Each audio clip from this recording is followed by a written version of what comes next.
어, 이번 시간에는 우리들이 건강을 지켜내기 위해서 먹는 그 먹거리들에 대해서 있었던 이 얘기를 한번 들려주고자 합니다.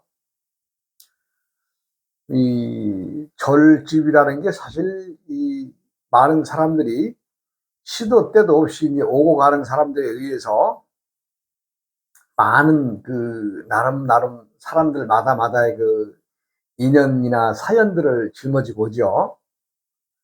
그 이제 뭐 자주 오시는 분들이야 참 그렇다 그러지만 이따금씩 오시는 분들도 있고 여러 그 나름대로의 그 참 자신들의 편의에 의해서 이제 오고 가기 때문에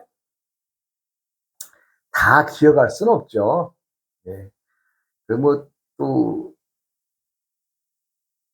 누구나 다 이게 얼굴을 한번 보고 평생 안 잊어먹는 사람도 있겠지만 우리는 여러 번 봐야 그 이제 참 어찌 보면 기억이라든 게 나서 말을 이렇게 이제 하게 되는 경우도 있는데 가끔 이제 오해는 받습니다. 내가 사람 얼굴을 잘 기억을 못 하니까. 예. 아니, 제가 여기 몇 번째 왔는데도 그 처음 온 사람처럼 그렇게 얘기를 하시냐고 그러신 분들도 많아요. 그럼 뭐 그건 어떻게 해요? 뭐 내가 뭐 사람들 얼굴만 보고 사는 사람이 아니니까. 이제 날씨가 이제 쌀쌀해지면서 이제 비가 주룩주룩 와요. 그때가 11월 달인데, 11월 달. 그러니까 이제 겨울이 이제 들어가는 이제 초입이죠. 낙엽이 막 떨어지면서 좀 비가 오고 그래서 이제, 근데, 우리 절에 이제 가끔 이게 드나드는 그 신사장이라고 그러면 계셨어요. 신사장이라는 분이 이제 계셨는데, 이분이 이제 찾아오셔가지고, 에, 참, 이거 어떻게 오랜만에 오셨다고 하니까, 좀 심기가 불편해요. 불편해. 이제 이 신사장하고는 어떤 일이 있었냐 하면은, 한 2년, 어쩜 3년 가까이 되는 시간 전에 이제 그 말하자면 자기 매형이, 누님이죠. 누님의 그 신랑이신 매형이 병이 난 거예요. 병이 나서 이제 원래 이제 당뇨나 고혈압을 이제 달고 살았는데, 간이 안 좋아서, 간이 안 좋아져가지고, 병원에 갔더니 그 당시에 뭐 병원 치료는 할 것이 없고 집에 가서 그냥 맛있는 거나 드시면서 좀 생을 마감하는 게 어떻겠느냐 이렇게 얘기를 해요. 그러니까 이제 참 명이 아직도 이제 갓 60 넘은 나이에 그렇게 말하자면 그 사형 선고 받는 식으로 병원에서 그렇게 치료를 거부하고 그러니까 백방으로 수소문 하다가 뭐 어찌어찌해서 이제 저를 찾아왔던 인연이었죠. 그래서 이제 내가 그 당시에는 나도 이제 그 먹는 그 먹거리라든가 이런 거에 많은 연구를 하고 공부를 좀 하고 있던 차에 오셔서 내가 이제 그러면은 자연식의 어떤 음식으로 식단을 바꿔서 좀 먹는 걸 좀 가려서 먹어야 된다. 그렇게 해가지고 내가 이제 그 자연식 음식을 권했지요. 그래가지고 병원에서 나와가지고 말하자면 그 매형 살리겠다고 이 신사장이 열일 젖혀두고 다니면서 참 좋은 그 약재라든가 자연 음식이라든가 이런 쪽을 이제 매형을 이제 그 위해서 참 아주 노력을 많이 했어요. 그때. 그리고 나니까 병원에서는 뭐 석 달, 넉 달 뭐 이 정도 얘기를 했는데 2달이 자연식을 하면서부터 2달이 넘어가서부터는 사람이 혈색이 돌고 거동을 하게 되는 거죠. 이게 아주 그 놀라운, 당시로서는 놀라운 거죠. 서로가 다 놀랬죠. 그래가지고, 이제 집에 와서 이제 그 말하자면 그 치료를 겸해서 뭐 말하자면 이제 식이요법으로만 거의 이제 하는 거죠. 좋은 것, 간에 좋다고 하는 것, 뭐 이런 것 저런 것들을 이제 열심히 해서 이제 참 거두어 먹여서 결과론적으로는 당시에는 참 정상인으로 돌아왔어요. 그래서 내가 이제 그 신사한테 처음에 내가 그 얘기를 해 주어서 그런지는 모르나 나한테 아주 고맙다고. 그래서 이제 자주 이렇게 이제 있다가 오다가 이제 뭐 그것도 고맙다는 인사도 몇 번이지 뭐 뻔질나게 올 수 있나요? 서로가 그 살아가는데 그 시간이 그렇지 이제 그러니까. 그래 가지고 인제 퇴원 병원에서 나와서 집에서 건강을 어느 만큼 찾아서 한 1년 되니까는 완전히 뭐 건강한 사람이 됐죠. 그러니까 인제 이 또 매형이 인제 또 이 평상시에도 술을 좋아해서 그 간병이 온 것인데 그 또 술을 또 가끔 홀짝홀짝 하시는 것 같아. 그래 가지고 만 2년 넘어 3년 차 근간에 인제 말하자면 이제 이 신사장이 나를 찾아왔어요. 왔어요. 그래서 아주 심기가 매우 불편해요.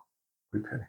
그래서 왜 그러냐 그랬더니 자신은 예전에 2-3년 전에 해서 내가 매형을 살렸지 않습니까?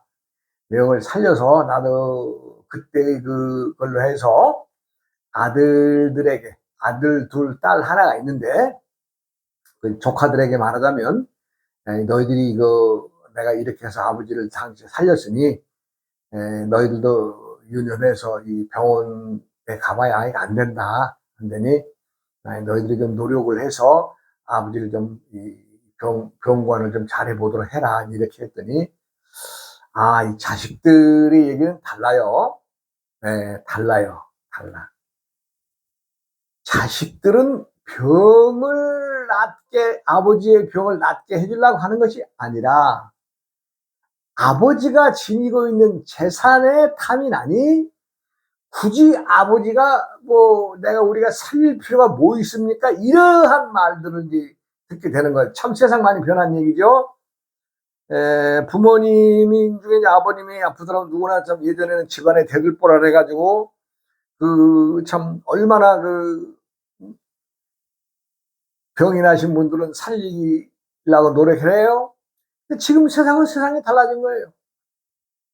말하자면 아들들 둘이 말하자면 대학까지 나와서 이제 하나는 결혼했고 하나는 아직 결혼 안 했는데 둘 다 하는 얘기가 내가 이 저 자기들이 사는 이 건물 이것만 해도 좀 값어치 있고 또 또 논밭도 있고 하니 아버지 돌아가시면 자기들이 그 이제 것이 되니까 아니 삼촌은 이제는 우리 집에 대해서 이거 좀 정신 좀 끌어주세요. 이렇게 얘기를 했다는 거예요. 그러니까 그거를 조카들한테 외삼촌 입장에서는 속이 좋겠습니까? 예? 말이 아니죠. 말이 아니죠. 사람으로서. 그러니까 이제 참 누님하고 자식들을 설득하다가 방법이 없어서 이제 또 이제 그냥 한번 푸념하러 이제 나한테 찾아온 거예요. 그러니 자식들이 그러겠다는데 어떻게 하겠어요. 그리고 벌써 그 아이들은 싹수가 없는 거죠. 왜냐하면 부모가 아프다고 하면은 자신의 그 살과 피와 혼을 나눠준 부모님이 아프다면은 이유 불문하고 낫게 해줘야 될 거 아니에요. 그런 노력을 해야 될 거 아니에요. 한 번은 외삼촌이 그렇게 해서 치료를 해 줬는데 외삼촌이 이제 내가 좀 일도 있고 이러니 너희들이 좀 이제 나이도 먹고 충분히 할 수가 있으니 해봐라. 나처럼 이렇게 좀 해봐라. 그래서 요번에도 틀림없이 살릴 것이다. 이렇게 얘기가 된 거예요. 그래가지고 이 자식들은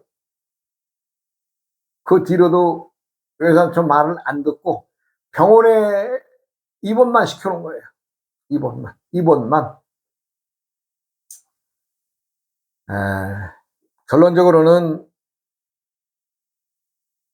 그 아프신 분은 그 후로도 병원에서 한 3년간 더 좀 지내시다가 돌아가신 그런 결과가 됩니다. 쭉 나중까지 얘기지만.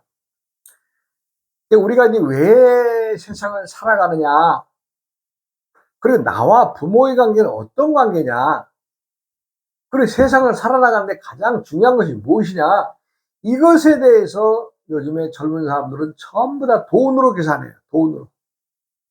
돈으로만 계산하고 실제 사람의 존엄성이나 사람들의 생명에 고귀한 것이나 이걸 몰라요. 상대적인 얘기만 하죠. 상대야 어찌되었건 내 입장에서는 뭐 아버지 돌아가시면 뭐 아버지 재산 내야 우리가 형제끼리 나눠서 가지면 돈이 생기잖아요. 그런 못된 생각을 하는 자식들이 많다는 얘기죠. 그래서 매형을 살리겠다고 열심히 해서 한 번은 매형을 살려놨는데, 근데 그 다음에는 이제 자신이 하기는 그렇고 이제 자식들을 보고 좀 해봐라 하니, 그때도 살렸으니, 병원에서 참 가망 없다고 하는 걸 살렸는데, 그때도 너희들이 노력하는 것만큼은 아버지가 병에서 나을 것이다 하니까 노력해봐라. 외삼촌 상관하지 마세요 그랬다는 거예요. 그리고는 병원에 말하자면 이제 입원해서 3년간을 병원에서 말하자면 뒤치다거리 하다가 돌아가시는 결과를 만들어내는데, 참 세상이 많이 달라지고 무서워졌습니다. 무서워져. 생명을 경시하는 것보다도 자신의 부모에 대한 그것을 너무나 그냥 돈으로 계산하는 세상이 되어버리니까 무서운 거죠. 저희들 이제 나이 먹은 사람들이 세상에서는 그러한 것들을 생각이나 하겠어요.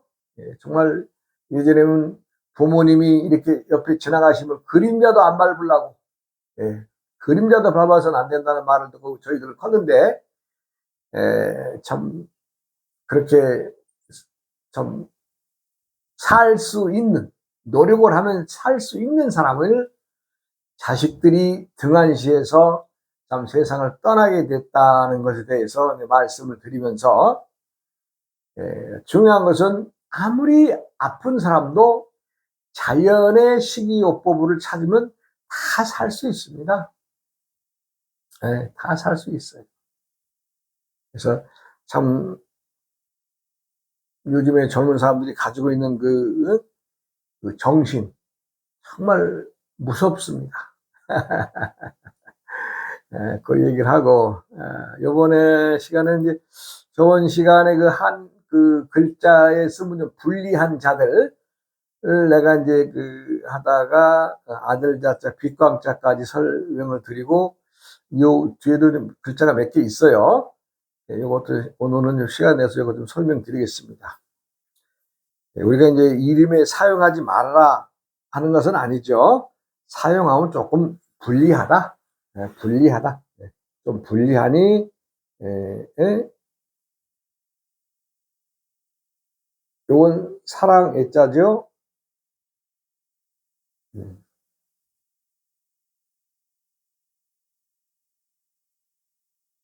요건 줄 숫자죠. 줄 숫자에서 뭐가 빠졌어요? 여기에 마음이 들어가죠. 근데 우리가 이제 글로만 보면은 참 사랑을 주고받는 그런 관계의 글자이기 때문에 좀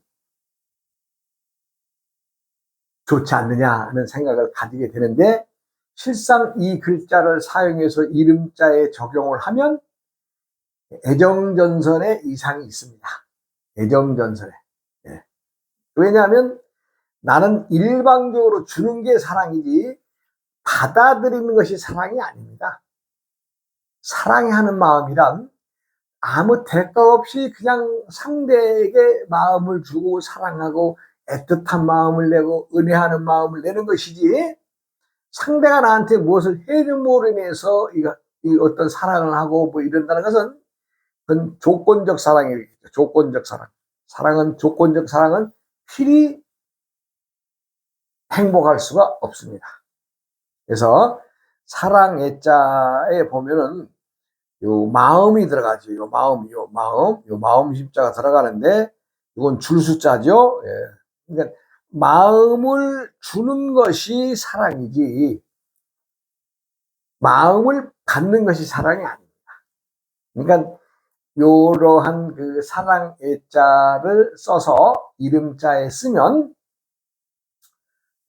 부부의 그 애정전선에 이상이 생긴다. 그래서 요러한 글자는 좀 피하자 하는 말입니다. 요즘에 쓰시는 분들도 많아요. 근데 그것은 쓰고 안 쓰고는 각각 당사자들의 얘기지, 무엇이 좋다, 나쁘다? 아닙니다. 쓰신 분도 쓰지.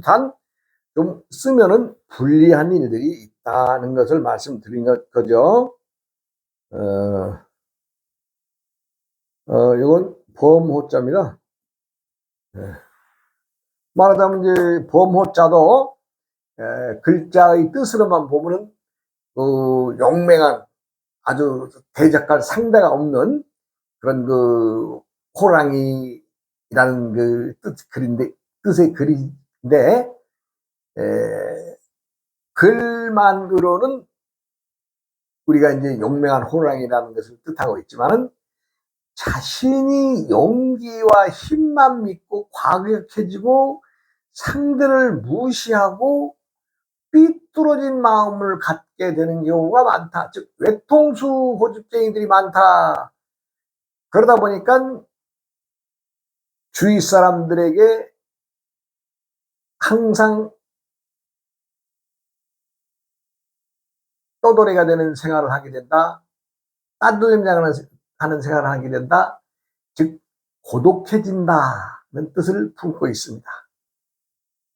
그래서 이 고독한 글자라는 것을 우리가 미리 안다면 이러한 범호자를 사용함에도 조금 좀 신경을 써야 되지 않겠느냐 말씀드립니다.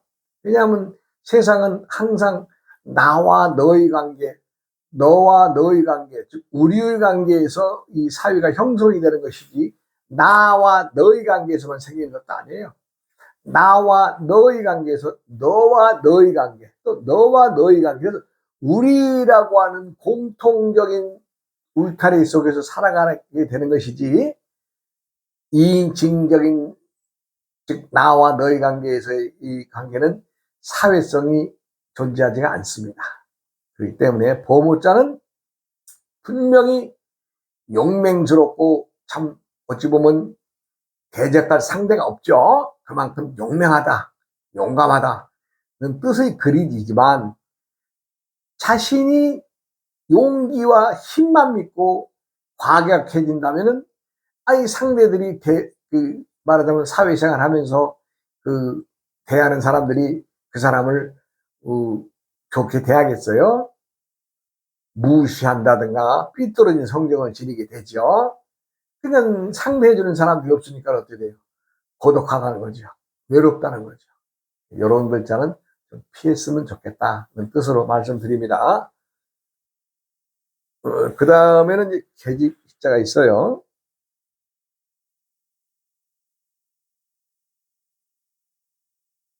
계집희. 희자인데, 이거 뭐예요? 계집녀 변에 신하신자죠? 우리가 이 한문이 형성되어져 있는 우리가 고대 사회부터 중세를 거쳐 근대사에 말하자면 현대사를 이루는 쭉 역사적인 배경을 보면 세상은 끊임없는 전쟁터의 전투에 의해서 이합집산, 즉 모였다 흩어졌다, 나라의 이름표가 붙었다 띄었다 붙었다 띄었다는 세상을 살아온 거죠. 그러다 보니까 남자들이야 힘이 있어서 싸운다든가 아니면 도망도 간다든가 여러 가지 일들을 하지만 여자들은 어때요? 신체 구조상 남자들보다 약하기 때문에 고대 사회에서부터 쭉 내려오는 역사를 보면 여성들은 그냥 하나의 물건이었습니다.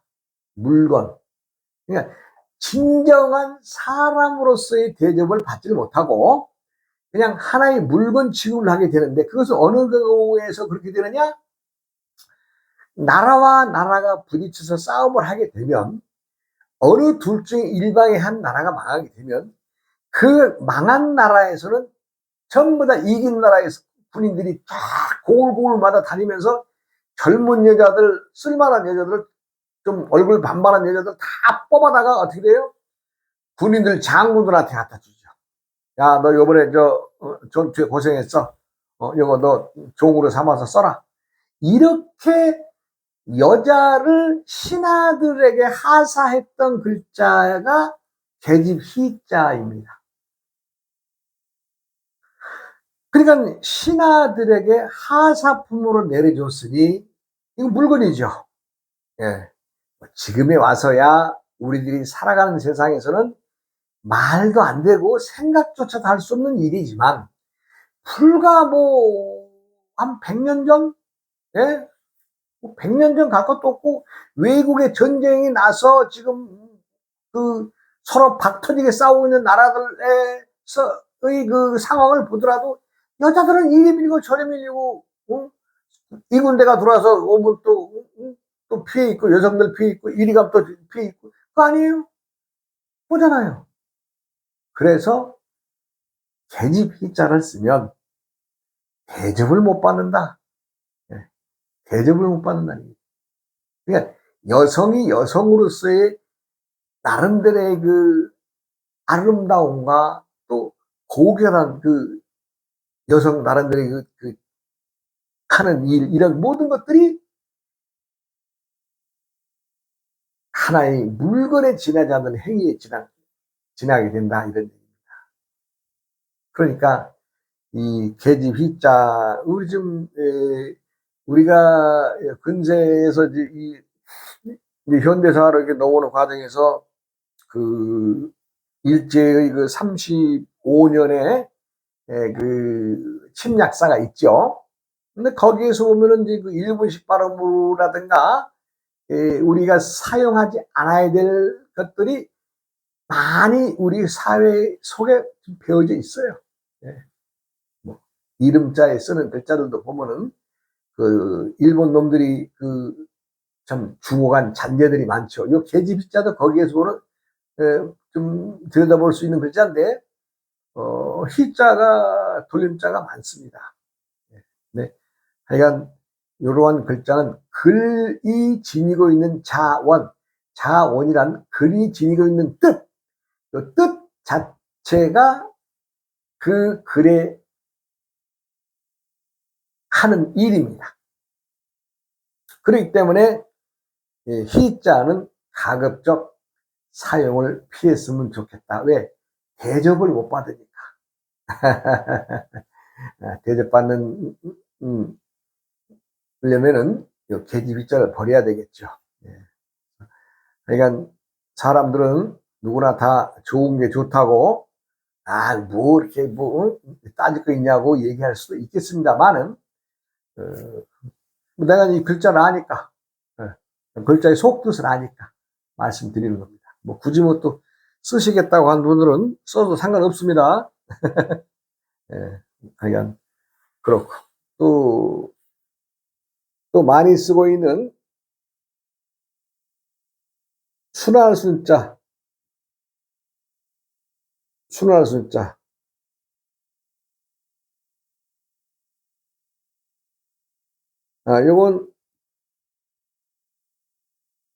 요건 내천자죠? 요건 목항자입니다. 네. 즉, 얼마만큼 순하고 순종해야 순한 것이냐. 한번 이 글자가 지니고 있는 뜻만 풀이해 주겠습니다. 우리가 순하다는데 얼마만큼 순해야 되냐 기준이 이 순할 숫자를 보면은 냇가, 즉 물 흐르는 냇가에다가 모가지를 잡아서 집어 넣어서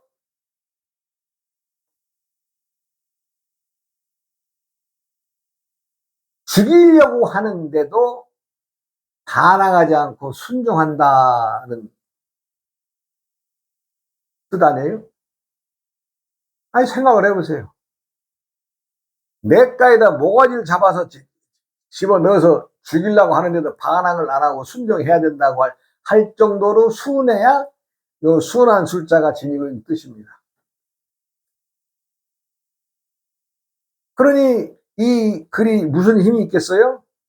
네? 힘이 없고 남에게 끌려다니는 인생이 되죠. 네.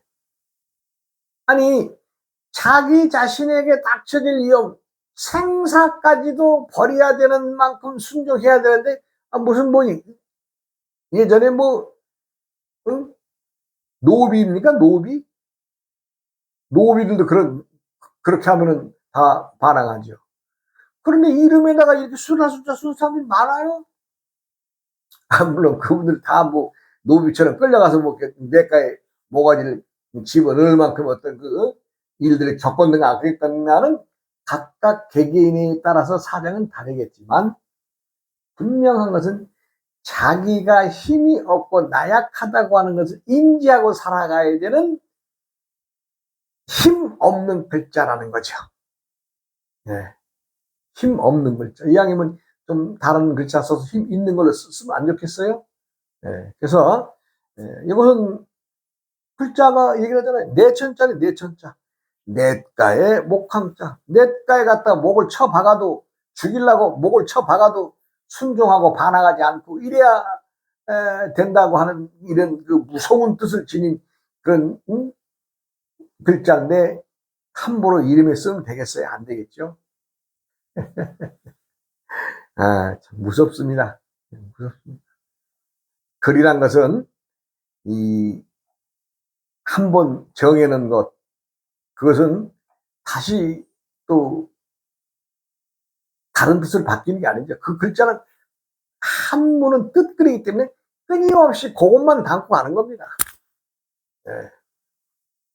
그것만 담고 가는 거예요. 순할 순자, 예, 순할 숫자. 예. 순할 순자를 쓰는 집안에 요것도 돌림자라든가 이런 걸 많이 쓰는 거 봤어요. 순의, 순자, 순님이, 여러 많이 봤어요. 근데 과연 그 집안의 그 딸들이나 그 가족의 그 성원들로서 정말 자기가 박차고 가는 사람들, 미안한 얘기지만, 많이 손해보고 사는 인생들이 되더라고요. 요 순환 숫자는 내 개인적으로 요건 증명이 돼 있는 글자입니다. 예. 가만있어 보자. 그리고 우리가 살아가면서 내가 힘이 있다, 없다, 또 내가 잘 먹고 잘 산다고 해서 잘 사는 것이냐? 이거 아니라는 거죠. 우리는 분명한 것을 알아야 됩니다. 무엇을요? 각각의 계절의 마다에 봄, 여름, 가을의 계절에 예를 들어서 홍길동 하게 되면 홍자는 봄, 길은 여름, 봄, 가을, 이게 딱 명확하게 구분이 되는 거죠. 그러니 거기에서 고유의 수가 나옵니다. 고유의 수. 우리가 성명학에서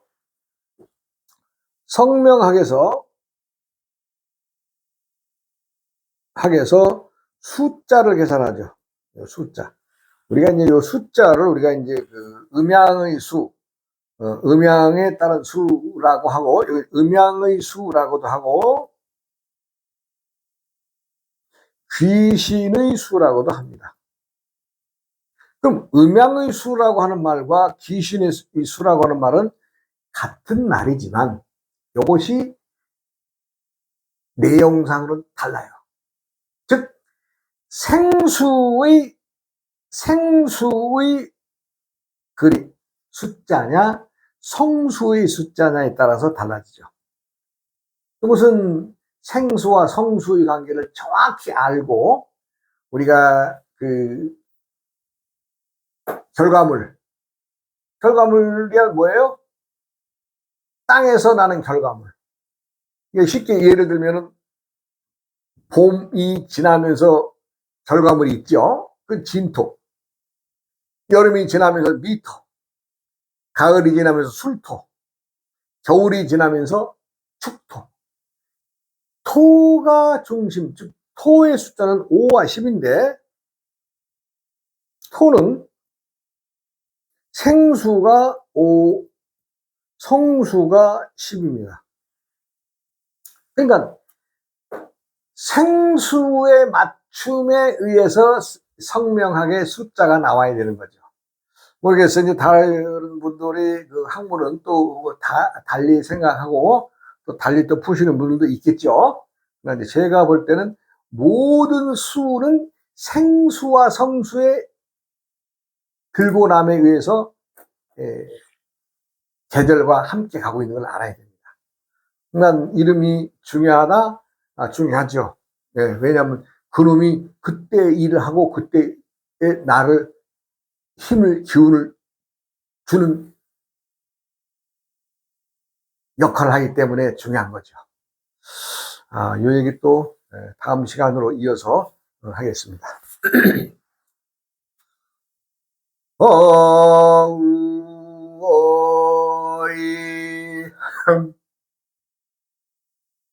오이야어흥